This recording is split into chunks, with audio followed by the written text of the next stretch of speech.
ഇന്ത്യയുമായി നാവിക മാർഗം വാണിജ്യബന്ധം സ്ഥാപിച്ച ആദ്യത്തെ യൂറോപ്യൻ രാജ്യം ഏതാണ്? പോർച്ചുഗൽ. കടൽ മാർഗം യൂറോപ്പിൽ നിന്ന് നേരിട്ട് ഇന്ത്യയിലെത്തിയ ആദ്യത്തെ നാവികൻ ആരാണ്? Vasco da Gama. Cape of Good Hope വഴി. വാസ്കോഡ ഗാമ കോഴിക്കോട് എത്തിയത് ഏത് കപ്പലിലാണ്? Sao Gabriel. സാവോ ഗബ്രിയേലിനെ കൂടാതെ വാസ്കോഡ ഗാമയുടെ സംഘത്തിലുണ്ടായിരുന്ന മറ്റു കപ്പലുകൾ ഏതൊക്കെയാണ്? Sao Raphael, Sao Miguel. ഈ സാവോ മിഗുവേൽ ബെറിയോ എന്നും അറിയപ്പെടുന്നുണ്ട്. കോഴിക്കോട്ടേക്കുള്ള സഞ്ചാരത്തിന് വാസ്കോഡ ഗാമയെ സഹായിച്ച ഗുജറാത്തി വ്യാപാരി ആരാണ്?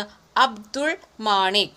വാസ്കോഡ ഗാമയുടെ സന്ദർശന സമയത്ത് കോഴിക്കോട് ഭരിച്ചിരുന്ന രാജവംശം ഏതാണ്? നെടിയിരുപ്പ് സ്വരൂപം. ആദ്യ സന്ദർശന വേളയിൽ ചരക്കുകൾക്കായി വാസ്കോഡ ഗാമ ആദ്യം സമീപിച്ച കേരളീയ രാജാവ് ആരാണ്? സാമൂതിരിയാണ്. സമീപിച്ചത് ആരെയാണ്? സാമൂതിരിയെ.